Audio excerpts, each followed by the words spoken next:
भगवान श्री विष्णु की कथा। एक बार भृगु ऋषि ने जानना चाहा कि ब्रह्मा, विष्णु और महेश में कौन सबसे ज्यादा श्रेष्ठ है। वह बारी बारी सबके पास गए। ब्रह्मा और महेश ने भृगु को पहचाना तक नहीं, ना ही आदर सत्कार किया।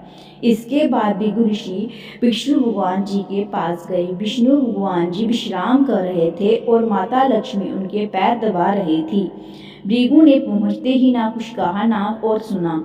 भगवान विष्णु की छाती पर पैर से प्रहार कर दिया। लक्ष्मी जी ये सब देखकर चकित रह गई, किंतु विष्णु भगवान जी ने भृगु का पैर पकड़ के विनती भाव से कहा, मुनिवर, आपके कोमल पैर में चोट लगी है होगी, इसके लिए क्षमा करें।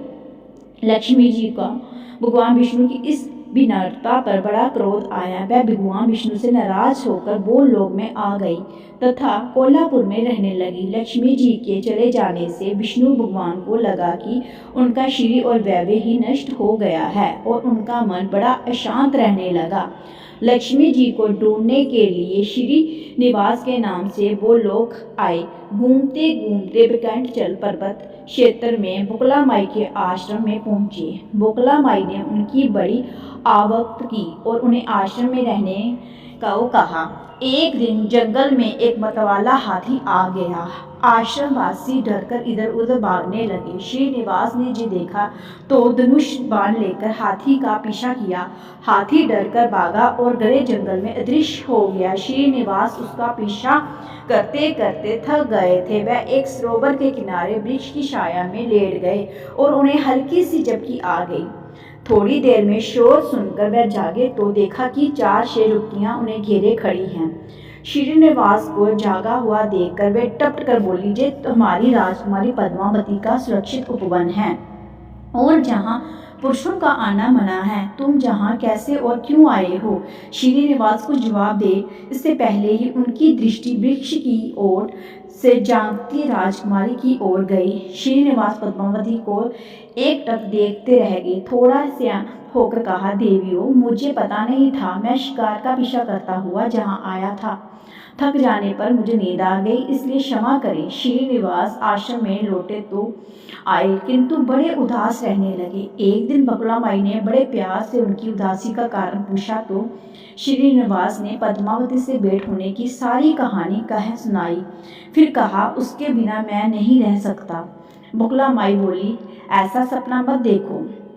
कहाँ वह प्रतापी चोला नरेश आकाश राजा की बेटी और कहाँ तुम आश्रम में पलने वाले एक कुल गोत्रहीन युवक। श्रीनिवास बोले, माँ, एक उपाय है, तू मेरा साथ दे दो तो सब संभव हो जाएगा। बकुला माई ने श्रीनिवास का सच्चा प्यार देकर हाँ कर दी। श्रीनिवास ज्योतिष जननी वाली औरत का वेश बनाकर राजा आकाश की राजधानी नारायणपुर पहुंचे। उसकी चर्चा सुन पद्मावती ने भी उस औरत को महल बुलाकर अपने हाथ दिखाया।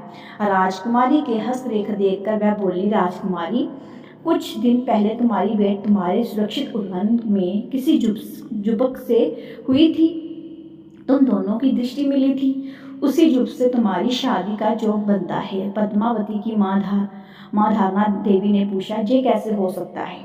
ज्योतिष औरत बोली, ऐसा ही जोग है। ग्रह कहते हैं कोई औरत अपने बेटे के लिए अपनी बेटी मांगने स्वयं आएगी। 2 दिन बाद सचमुच ही बकुला माई एक तपस्विनी के वेश में राजमहल आई। उसने अपने जुआ बेटे के साथ पद्मा के विवाह की चर्चा की। राजा आकाश में बकुला माई को पहचाना लिया। उन्होंने पूछा, वह युवक है कौन?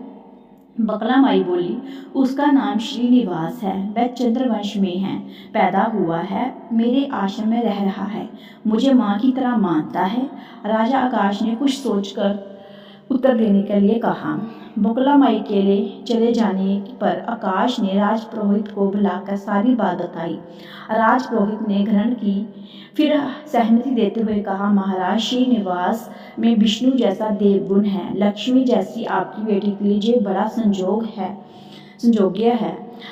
राजा आकाश ने तुरंत बकुला माई के जहाँ अपनी स्वीकृति के साथ विवाह के लग्न पत्रिका भेज दी। बकुला माई ने सुना तो वह चिंतित हो उठी। श्रीनिवास से बोली, बेटा, अब तब तो विवाह की ही चिंता थी, अब पैसा ना होने की चिंता है। मैं ब्रह स्वामी के पास जाती हूँ, उनसे पूछती हूँ कि क्या किया जाए। बकुला माई श्रीनिवास को लेकर ब्रह स्वामी के पास गई और श्रीनिवास के विवाह के लिए धन की समस्या बताई तो ब्रह स्वामी ने आठों दिग्गजों इंद्र, कुबेर, ब्रह्मा, शंकर आदि देवताओं को अपने आश्रम में बुलाया और श्रीनिवास को बुलाकर कहा, तुम स्वयं इन्हें अपनी समस्या बताओ। श्रीनिवास ने देवताओं से कहा, मैं चोला नरेश राजा आकाश की बेटी पद्मावती से विवाह करना चाहता हूँ। मेरी हैसियत राजा के अनुरूप नहीं है, मेरे पास धन नहीं है, मैं क्या करूँ। इंद्र ने कुबेर से कहा, कुबेर इस काम के लिए तुम श्रीनिवास को ऋण दे दो। कुबेर ने कहा, ऋण तो दे दूंगा, पर उसे जे वापस कब और कैसे करेंगे इसका निर्णय होना चाहिए। श्रीनिवास बोले, इसकी चिंता मत कीजिए, कलयुग के अंत तक मैं सब ऋण चुका दूंगा। कुबेर ने स्वीकार कर लिया। सब देवताओं की साक्षी में श्रीनिवास के ऋण पत्र लिखा दिया। उस धन से श्रीनिवास और पद्मावती का विवाह बड़ी धूमधाम से हुआ। अभी नारद ने कोल्हापुर जाकर लक्ष्मी को बताया कि विष्णु ने श्रीनिवास के रूप में पद्मावती से विवाह कर लिया है। दोनों बैकुंठ चलम पर्वत पर रह रहे हैं। ये सुनकर लक्ष्मी जी को बड़ा दुख हुआ। वह सीधे बैकुंठाचलम पहुंची। विष्णु जी की सेवम एव लगी पद्मावती को बुरा कहने लगी, श्रीनिवास विष्णु रूप मेरे पति हैं, तूने इनके साथ भी विवाह क्यों किया। दोनों ने वाक युद्ध होने लगा तो श्रीनिवास को बड़ा दुख हुआ। वे पीछे हटे और पत्थर की मूर्ति के रूप में बदल गए। जब दोनों देवियों ने ये देखा तो उन्हें बड़ा दुख हुआ कि श्रीनिवास तो अब किसी के ना रहे। इतने में शिला विग्रह से आवाज आई, देवियों, मैं इस स्थान पर वेंकटेश्वर स्वामी के नाम से अपने भक्तों का विष्ट पूरा करता रहूंगा। उनसे प्राप्त चढ़ावे के धन द्वारा कुबेर के कर्ज का ब्याज चुकाता रहूंगा। इसलिए तुम दोनों मेरे लिए आपस में झगड़ा मत करो। ये वाणी सुनते ही लक्ष्मी जी और पद्मावती दोनों ने सिर झुका लिया। लक्ष्मी कोल्हापुर आकर महालक्ष्मी के रूप में प्रतिष्ठित हो गई और पद्मावती तिरुनाचुर में शिला विग्रह हो गई। आज भी तिरुपति क्षेत्र में तिरुमल पहाड़ी पर भगवान वेंकटेश्वर स्वामी के दर्शन हेतु भक्तगणों से इसी भाव से शुल्क लिया जाता है। उनकी पूजा पुष्प मिष्टन आदि से ना होकर धन द्रव्य से होती है। इसी धन से भगवान श्री कृष्ण वेंकटेश्वर स्वामी कुबेर का कर्ज चुका रहे हैं। जे भी जाने